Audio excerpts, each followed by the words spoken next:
নীলতিমির কোনো স্থায়ী বাসস্থান নেই। তারা সারা পৃথিবীর সমুদ্র জুড়েই ঘুরে বেড়ায়। গ্রীষ্মকালে তারা চলে যায় ঠান্ডা অঞ্চলে, যেমন আর্কটিক এবং আন্টার্কটিক মহাসাগরে, আর শীতে চলে আসে নিরক্ষীয় বা উষ্ণমণ্ডলীয় অঞ্চলে। প্রতি বছর হাজার হাজার কিলোমিটার ভ্রমণ করে এই সমস্ত প্রাণীরা। তবে এত দীর্ঘ যাত্রায় টিকে থাকতে হলে প্রচুর খাদ্যের দরকার হয়। তাহলে প্রশ্ন হলো, পৃথিবীর সবচেয়ে বড় প্রাণী আসলে কি খায়? আশ্চর্যজনক হলেও এটা সত্যি, এত বিশাল শরীরের খাবার হলো শুধুমাত্র krill, যা এক ধরনের চিংড়ির মতো প্রাণী। খাবার সময় নীলতিমি তার বিশাল মুখ হাঁ করে প্রায় একসাথে 200 টন জলও চিংড়ির সাথে টেনে নেয়। তারপর মুখের ভেতরের ব্যালেন প্লেট দিয়ে জল ছেঁকে ফেলে, আর মুখে থেকে যায় শুধুমাত্র ক্রিলগুলি। প্রতিদিন সে প্রায় 4 টন krill খায়।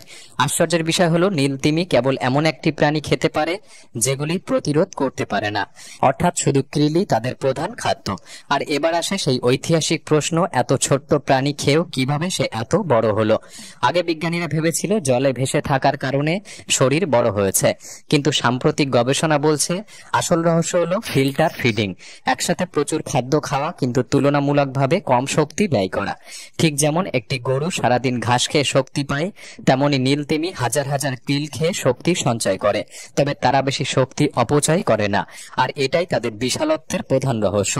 আজ থেকে প্রায় 3 কোটি বছর আগে ব্যালেন হোয়েলসের বিবর্তন শুরু হয়েছিল।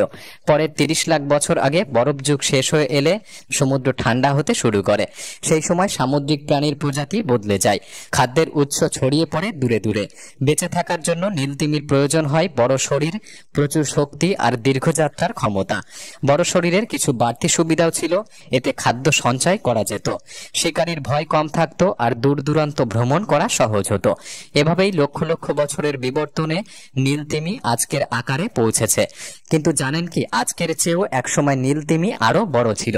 প্রায় 100 বছর আগে নীলতিমির দৈর্ঘ্য 33 মিটার পর্যন্ত লম্বা হতো, আর ওজন হতো 210 টন পর্যন্ত।